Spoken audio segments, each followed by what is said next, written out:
If you listen carefully to what people are saying, weigh it as each of us do in our own ways, it seems to me that these topics are really very heavy. And the outcome of what happens here is not terribly bright. As I consider myself an optimist, and yet I'm involved in something that's hard to be optimistic about. I will say that when I was a young man growing up, 14 years old, maybe 15, something like that, I began to realize what was going on in the world around me, and it looked terrible. And so I went to my father and I told him what it is I was seeing and how gloomy these things looked. And my father, who was very good at one-liners, said, "The world has always been going to hell." And what he meant, of course, is that there are always severe things going on, and yet we all survive. It's kind of the old story of taking 3 steps forward and then 2 steps back, but we keep progressing, and of course we will continue to do that. We're going to get through all of these issues no matter how they evolve. Our purpose this evening is to bring together a number of distinguished speakers to give us a brief view on some of the things that they consider to be most important in this area. I gave them some topics to talk about. What we want to do is to break a barrier that has existed in the past, and that barrier is that people on one side of the issue seem to get together and talk to themselves, and people on the other side of the issue seem to get together and talk to themselves, but there hasn't been the kind of dialogue back and forth that the subject really merits. So this evening, this is a first attempt to try to get people with different views together to talk about the issues, what it is they think is most important, what is most unknown, where issues are, and if there are some areas where we can come together and agree on certain things, that would be wonderful, but we're not pushing for that kind of thing. The questions that I pose to people in terms of what I would like them to talk to, if they could, beforehand were, how concerned are you about world oil peaking or maximum world oil production? When do you think it might occur? You think it'll be a sharp peak or a plateau? What information or parts of your background drives your views? The people here come from different backgrounds and have worked at this, and so their views are shaped by their background, as is true with all of us, of course. And in light of the risks of error on peak oil, what national or international actions do you think are appropriate, and if so, when? I've asked everybody to speak for 8 minutes, and we'll make 10 minutes the maximum on that. I tend to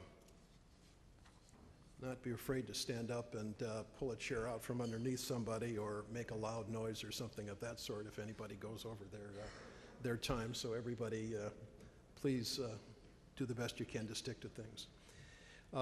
The order we'll go in is Mark Gaffigan first, Richard Nehring second, Randy Udall third, Mariano Gurfinkel fourth, Roger Bezdek fifth, and Jeremy Gilbert will be our cleanup person. Mark Gaffigan is Acting Director for Energy Issues at the U.S. General Accountability Office, the GAO in Washington, D.C. GAO is an independent, nonpartisan agency that works for the Congress and for the American people and does studies looking at how government operates and the very large issues that we all face.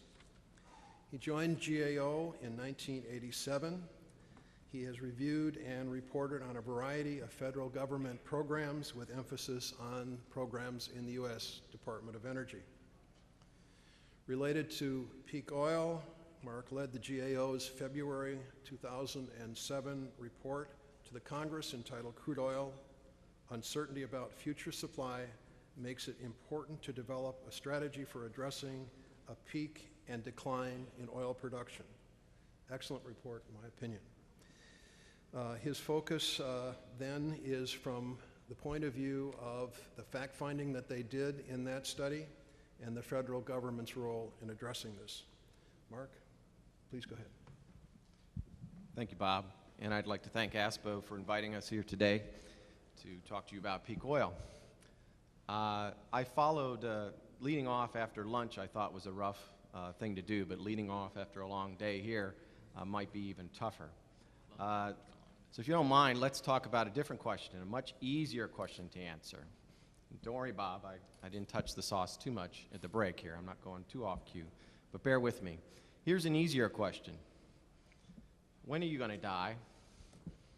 And when you die, is there life after death? Is there a heaven? Is there a hell? This reminds me of two friends, Bert and Ernie. And Bert and Ernie had gone to parochial school, same upbringing, and they were at a reunion. They're at a high school reunion, and they're talking, and they have kind of drifted to different points in their lives. And Bert and Ernie talked, and they talked about this issue, this question. And Ernie was of the mind that, you know, there was no guarantee. You had to live for today. You can't control what's in front of you. Carpe diem. Bert had a different perspective. Those speeches by the nuns had sunk in with him, and he thought you needed to prepare. You need to prepare during life, prepare spiritually, because there probably was life after death. There probably was a heaven. There probably was a hell. Ernie told him that's foolish. You're wasting your time. You need to live for today. Bert said, you know what? You may be right. You know, I can't prove it to you. But if I'm wrong, I won't know the difference. But if you're wrong, you'll know the difference. So what does this have to do with peak oil? Well, when is oil going to peak? Well, when are you going to die? You have certain indications, but do you know for sure? No, it's fraught with uncertainty. What will happen? Will there be life after a peak? Will it be a heavenly plateau or a hellish decline? Easy questions. Here's how we saw it. GO, as Bob mentioned, it works for the Congress. We have a background of, from going back to 1921, of being voucher checkers. So we have kind of an accounting background. But over the years, we've developed a variety of disciplines, including geologists, and been asked to do a variety of studies. But you got to understand, GO is a very conservative organization, and our bread and butter is the facts. And our frustration with this project, again directed by the Congress, primarily Congressman Bartlett, to look at peak oil, was the mass amount of uncertainty associated with trying to address the question. And it was very difficult for us to come up with an answer. Bob asked us to talk about a couple things. Are we concerned about peak oil? Are you concerned about peak oil? I think there are many reasons to be concerned about peak oil, particularly in this country. 97% of our transportation is reliant on oil. Or another way to look at it, 2/3 of the oil that we import is roughly equated to the 2/3 of the oil that we used in a transportation sector. Many people will talk about alternatives and say, don't pick a winner. We need everything. Well, we have picked a winner, and it's oil. Oil is a tremendous energy resource. Ford, when he was looking at engines, could have developed an engine and ran on ethanol. In fact, he looked at ethanol. Oil, gasoline was the better alternative. That's the way he went. It gives you more energy, more simply, at less cost. So we have all of our eggs in one basket, and there is reason to be concerned about that. Because how are we going to change? Any kind of change is going to require a massive change in infrastructure. And if you look at Bob Hirsch's report, it talks about the lead times that are needed to do that. When will a peak happen, and what will it look like? The problem with answering that question is that it's fraught with uncertainties, and we put them in 4 buckets. 1, How much oil is in the ground, or as the geologists refer to it, the original oil in place? 2, how much of that oil can you get out of the ground? We heard today that recovery factors can range from 5% to 70%. A number that's thrown around is 30%, 35% normal recovery factor. Well, could that change? Could that change with technology? Could that change as prices increase? Another uncertainty. A third bucket of uncertainties, the political and investment risk throughout the country, throughout the world, which is not an issue that is a geological issue. It's what some people will refer to as the above-the-ground factors. That's another uncertainty. And then finally, the fourth bucket is demand. We consume 25% of the world's oil. That's a lot of demand. What's the future demand going to look like? What will be the impact of climate change on demand? So if you take those uncertainties of how much oil is in place, what's the recovery factor, what's going to be the political investment risk associated with who has the reserves, and the demand, you're up to question mark to the fourth or fifth power. That's a difficult equation to solve for very definitively. What's government's role in all this? We think government can take a role, and we think there is a government role here. And we think it's in 2 areas. One, while there are these uncertainties, we think the government can play a role in reducing the uncertainties through better data, through a more global look at energy resources. For example, the EIA used to do foreign energy assessments. They don't do those anymore. USGS has talked to us about areas that they haven't even assessed worldwide, about holes, if you will. So there is a great deal of information that can be gotten. Matt Simmons talked about getting some data from the rest of the world. All those are things that government could play a role in. Secondly, prepare a strategy. What is it going to hurt to prepare a strategy for peak oil? A peak will happen. What will it look like? When will it happen? That's the uncertainty. But a peak will happen. It makes sense to monitor, to watch it, and to prepare for a peak. That's what we concluded in our report. I would have liked to have something a little more spectacular for you, but when we have more data and we have more facts, we'll be able to do that. But I think it's very important that we continue to watch this issue, and it's very important that you have forums like this to watch it, because the level of knowledge throughout the country, in Congress, is not very good. And many people will laugh, well, chuckle about Congress, ha ha ha. Well, I'll tell you what, Congress is no more reflective of who we are and what we know. There are representatives. So remember that it's all of us that need to address this issue. Thank you. Thank you, Mark. Richard Nehring is president of Nehring Associates, which he founded in 1983. From 1973 to 1983, he was a fossil fuel supply analyst at the RAND Corporation. During that time, he conducted several studies of both world and U.S. petroleum resources. Nehring Associates maintains a well-known petroleum database titled the Significant Oil and Gas Fields of the United States Database. Clients include major oil companies and government agencies, including the U.S. Geological Survey, that has played a significant role in this whole issue. Richard recently chaired the AAPG Hedberg Conference, Understanding World Resources, and presented an extensive overview and a presentation at the annual AAPG conference in Long Beach this past April. Richard? Thank you, Bob. First of all, I'd just like to thank the organizers of this conference, the ASPO. I feel very honored to be included among the group of speakers today. I attend a lot of conferences in my professional lifetime, and this has probably been the most informative day I've ever spent at any one of them. So I think we owe a round of applause to our organizers.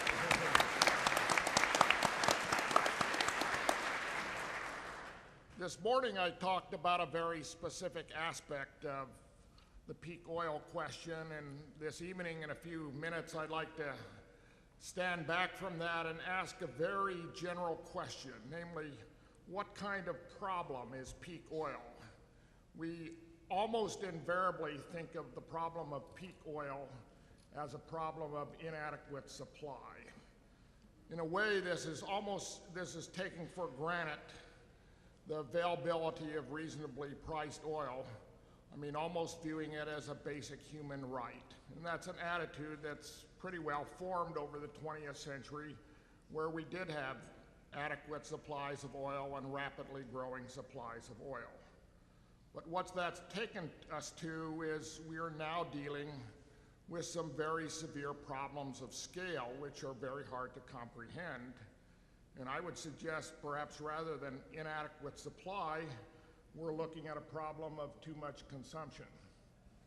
The first trillion barrels of oil, it took us over 140 years from 1859 to consume the first trillion barrels of oil produced in the world. We are now consuming oil at a rate that we will go through the second barrel of oil, or the second trillion barrels, in a little more than 30 years. Irregardless of the level of world oil resources, which I have argued with other people about for years and will probably change my mind and hopefully maybe change their minds, we are consuming these resources now at a very rapid rate and really working through them in this century. Should our primary focus be on supply or be on demand? I would argue for the latter, not so much in the section that how we can meet postulated demands, but how can we transform oil demand so that we can have a livable future in the world. How does demand adjust? There are several types of ways of doing that. We have the short-term changes in behavior, what we look at as conservation. We can talk about medium changes, primarily in our energy-using capital stock, what economists might call substitution, and then long-term changes in the fundamental structure of demand. And I think we've done a lot of thinking about the first two of these. We really need to start thinking about the third one of these, and this is so much of our whole, the global business enterprise is based on the availability of relatively inexpensive transportation of goods. Where that no longer becomes possible, we have to really rethink the whole nature of the economy and how we can adjust to that. I'd make one unrelated and closing remarks here, that I think we need to start thinking about various types of peaks that could result from this. The emphasis in the peak oil movement has been on what you might consider the geological or physical peak of oil production, what we would all know as Hubbard's peak. There are other peaks we need to consider. I myself think that we are more likely to see what I would call a politically driven peak, what I might call Hugo Chavez's peak. Mariano has personal experience with that. And then there's the demand-constrained peak. We don't think of that too much because we tend to take these projections for granted of what people make. Back in 1980, I was member of a group out of Stanford in the Energy Modeling Forum. Had about 30 or 35 people mostly from most of the developed countries who were the top oil supply modelers in the world, looking at the future of oil. And one of the members of the panel decided to conduct a poll of all of us. Remember, this was the second oil crisis in 1980. Prices were going up rapidly. And he asked us to put our uncertainty bands on what prices would be in 1990. I can say with pride that I was one of three that felt there was any possibility that prices would ever go below $20 a barrel. but I only put somewhere between a 5 to 10% chance on that. By 1985, running my business, I was dealing with what happens with $10 a barrel oil and trying to keep a business going under those circumstances. So we can definitely think in terms of the possibility, and it's definitely thought of in terms of, certainly in the OPEC Secretariat, what happens if demand constraint comes through, we build this extra capacity, and being the swing producer, it's never used, and as a result, they're reluctant to invest in that capacity, and so if the demand constraint does not come through, we face supply constraints, and it's a difficult question. So we do have the possibility of demand constraints, again, what I would call a Lovins peak. And then finally, we have a substitutes constraint one, what I would call the economist's peak. I don't worry a lot about that because when you look at supply substitutes for oil, I don't see any coming through at reasonable prices in the next 10 or 15 years that would produce much of a threat. But I think we have these other three peaks all at work and interplaying with each other, and we will probably see some very interesting phenomena over the next 10 to 15 years as these different forces come to play in the world oil market. So I'll leave you with those ideas as something to think about and pass it on to our next speaker.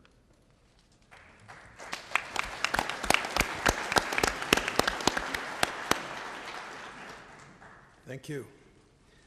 Randy Udall directs the Community Office for Resource Efficiency called CORE, which is a nonprofit organization that promotes energy efficiency and renewable energy in partnership with Holy Cross Energy, which is a rural electric utility serving about 40,000 customers. He also serves on the board of directors of Solar Energy International and the Colorado Renewable Energy Society. In 1998, CORE started the first solar production incentive program in the United States, which pays customers who install photovoltaic systems for their energy. Before joining CORE, Randy was a freelance writer specializing in the environment and related scientific topics, including energy efficiency, green buildings, acid rain, groundwater depletion, energy, clean air, global warming, and biodiversity. Boy, that's a bunch of things, Randy. Randy has written and spoken widely about peak oil and is one of the founders of ASPO. Randy? You know, my view is that we're on the space shuttle, and the first tiles are already coming off. You know, I think we're out of time, essentially, to really change the trajectory too much at this point. 10 days ago, I was on a Frontier flight coming into Minneapolis, and we were at 370 miles an hour at 17,000 feet, and we had just come down to the clouds, and they were all backlit by the sun, and I was in 5C, and there was a baby crying in 4B. And I just thought of what a magical moment it was. It was so spectacular out the windows, and everybody on the plane, I think, was sort of oblivious. You know, they were living like gods, traveling at 380 miles an hour. We'd be on the ground in 10 minutes. And it just struck me, you know, what a remarkable journey the last century has been. 100 years ago, the Wright brothers went to Kitty Hawk, and they took kites down there, these little kites, before they built their first planes, and the kites didn't perform as well as they had expected, so they scratched their heads, and at the end of the summer, they went back to Dayton, Ohio, and went upstairs in the bicycle shop where they were bike mechanics, and they sort of tried to figure that problem out. Texas, you know, Texas has 6 times more oil than the nation of India, twice as much as we found in Norway or Brazil. Texas oil production peaked in 1972. I don't think it's any accident that was the last time we visited the moon. You know, the last century has been such a marvelous thing. We climbed Everest in '62, the Americans did for the first time, and we've gone way up high, you know, so high now, I think, as people, 300 million of us living like gods, taking it for granted. I'm very intrigued by peak oil. I think that I was stunned by the evidence again today. I mean, I've been reading about this for 10 years. I think it's near, I think it's close. I think the evidence was overwhelming. I think Vince Matthews made the point that we are, in a biological perspective, in a profound state of overshoot. And so that means things are going to get really interesting really quickly. They already are very interesting. I think they're just going to get more interesting. I think we're blessed here in this room with having some inkling of what's coming. And I'm fascinated and intrigued by how we Americans adapt to this challenge, the coming challenge, the chaos, the phenomenon. I think we're going to see whether we still have the right stuff. And I don't know whether we do or not. It's going to be fascinating to live through. You know, the right stuff is, we think of it so often as technology. You know, technology is real, it's a very real thing, but it's part of our fairy tale, you know, that technology can rescue us from any unpleasant reality. I think our initial instinct might be as if we were descending too rapidly in a balloon, and we'll look for what we can heave overboard, what kind of ballast we might have, environmental protection, immigration, open borders. I think there'll be a lot of regressive instincts in us to get rid of stuff that we think is hindering us. I often say that energy is an IQ test Americans are predisposed to fail, and I guess that's what worries me the most. In the 1970s, it didn't matter what we did. We had plenty of time, energy, and capital. This time around, our constraints are much more clear and evident in all three dimensions. Essentially, we're trying to re-enter now, and we have to have the right glide path.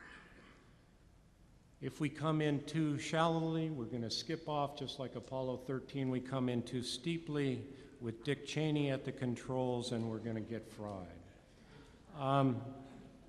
But I don't think Democrats understand this problem any better than Republicans. I don't think Fox News has a clue. And I'm curious where the leadership is going to come from. We've got 500, by and large, 500 lawyers in Washington running the country who are really pretty oblivious to any of the energy fundamentals that underpin prosperity in the United States. So this is going to be a great test of America. And I'm curious where the leadership's going to come from. Will it come from the scientific community, from the political community? Could it come from the churches? There's a moral and ethical challenge that we face along with these energy challenges. Could it come from the media? Every now and then when we really need a great political leader, we somehow seem to draw one. We elect a second-term congressman from Illinois and he turns out to be Lincoln, or we get a Teddy Roosevelt or an FDR. And maybe those blessings will come again. Maybe we'll have a politician willing to speak truth to power. I hope so. We're going to need that person, and we're going to need all the leadership we can find anywhere in the country. You know, I've been doing a lot of mountaineering this summer, trying to pretend I'm 30 again. And when you go up high on a mountain, the weather changes and you've got to come down, and all of a sudden you haven't looked down at all for hours and hours and hours, and then you're up high and the rocks are getting wet and the trees are way down below you. And you're getting buffeted by the wind and the clouds and the storm. And you wonder, you say, Jesus, man, we are up high now. The right stuff, you know, I don't think it's, I think it's premature to give up on America. Maybe the leadership's going to come from the corporations, because this is the single largest threat to prosperity we've ever seen, to their prosperity, to their well-being, and maybe they're better organized than any other institution in the nation. But there's something in the American character and our software as a people that I'm also intrigued to see whether it delivers the goods this time around. When the Wright brothers went home to Dayton, that winter they went upstairs and they built a wind tunnel.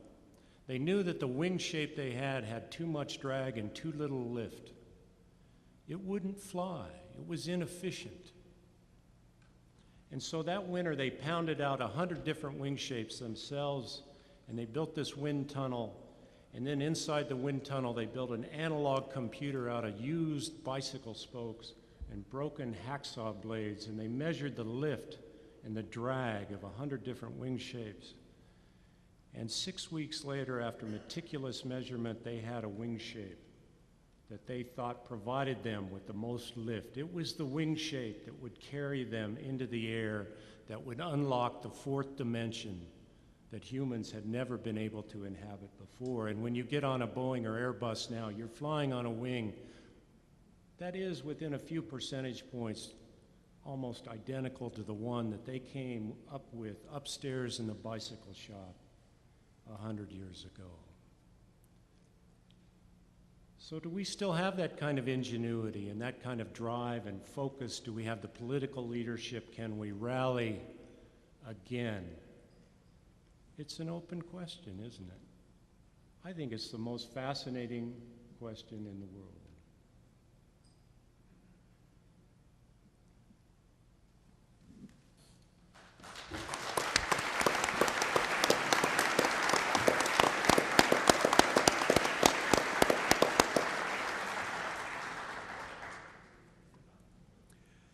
Next, we have Roger Bezdek, who is President of Management Information Services Incorporated, an energy analysis, R&D assessment, and energy forecasting company in the Washington, D.C. area. Roger has over 30 years' experience in research management, in energy, utility activities, the environment, regulatory areas, and has served with his company, private industry, academia, and the federal government.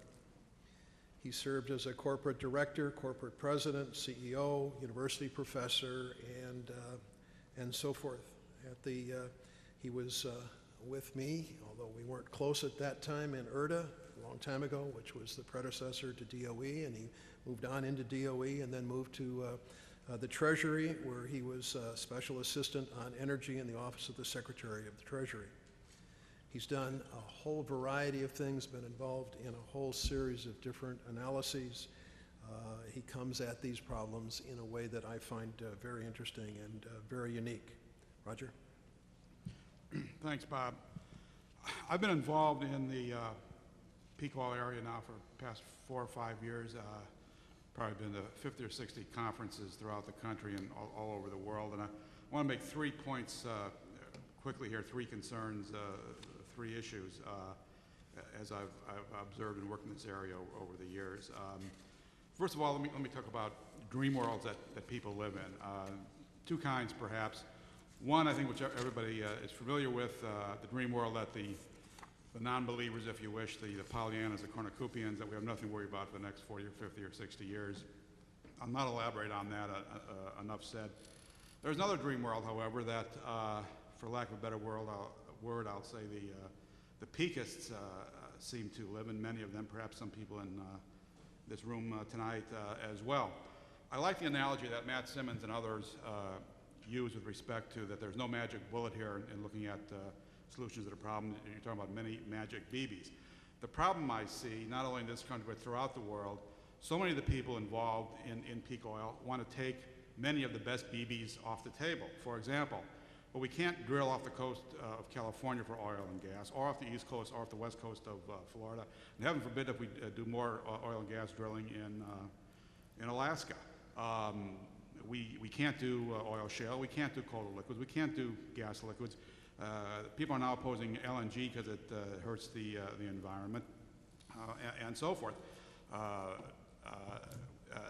Oil sands, tar sands, heaven forbid, that's not energy efficient, it's environmentally intrusive.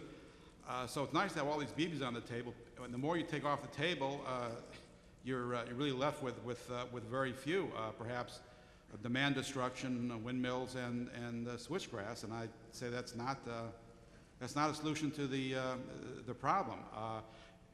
People seem to want to have their cake and eat it too, and what it comes down to, again, throughout this country and throughout the world, people are talking about very radical solutions, changes in lifestyles. Stop eating meat, stop driving your cars, go local. yeah, take the 8 or 10 or 12 million people living in New York City and tell them to go back to the earth. The same thing, tell the same thing to people in L.A. and Chicago and so forth. You know, these are, to say the least, not realistic solutions, and I think we're all going to have to live with a lot of options that are unpalatable to us for energy, environmental, or political reasons. I think it goes for everyone across the political spectrum. Unfortunately, of course, with the gridlock now in Congress that has been there for a long time, instead of doing many things or trying many things, we seem to be everyone seems to be, the interest groups seem to be canceling each other out, and we are very good at end up doing nothing. Second issue, or area of concern, I think, global warming. We're all familiar with that. It's obviously a very well-known issue, especially after the Nobel Prize last week. We have some sessions on it tomorrow, and it's an area I've been working in recently. Just say briefly several things. First of all, I don't think we have to worry about global warming issue overshadowing peak oil, because very soon I think peak oil will trump any concerns about global warming, and in a few years people will not be worrying about global warming at all. They'll worry about peak oil. What they'll be worrying about is not having a job, not having gasoline or liquid fuels, being unable to drive, industries going down the tubes, inflation, high interest rates, massive unemployment, massive recession. The 1970s on steroids, if you wish. That'll focus people's attention, I think, very, very well. Unfortunately, again, I see us going in that direction. It's like we're in a car heading for a brick wall, and instead of slowing down or stopping or turning around, we just keep pressing on the accelerator. Third, there's this attitude I see again and again and again. We, the peakists, the experts, if you wish, seem to know so much more and know so much better than the politicians, the industry, the media, and so forth. It's almost well, it is an arrogance. We all like to pick on the politicians in Congress and the administration, liberals, conservatives, Democrat, Republicans, what have you. One thing I might say is if they're so bad, perhaps some of us should run for office ourselves. We do have some politicians in the room. We've got Mary Whipple, we've got Debbie Cook, I think Roscoe Bartlett's going to be here tomorrow if he's not here already. Talk to them, pick on them. It's somebody, I think, in this panel said that the politicians reflect the will of the people, and for better or for worse, and indeed they do. So before we go out and saying how stupid or uninformed or lack of leadership we have in the politicians or the media, I think we should be a little bit more humble and reflective. The other incredible arrogance I see is that we, the peakists or the experts, or we wish to call the collective here, seem to know so much more than this thing called the market or the price system knows.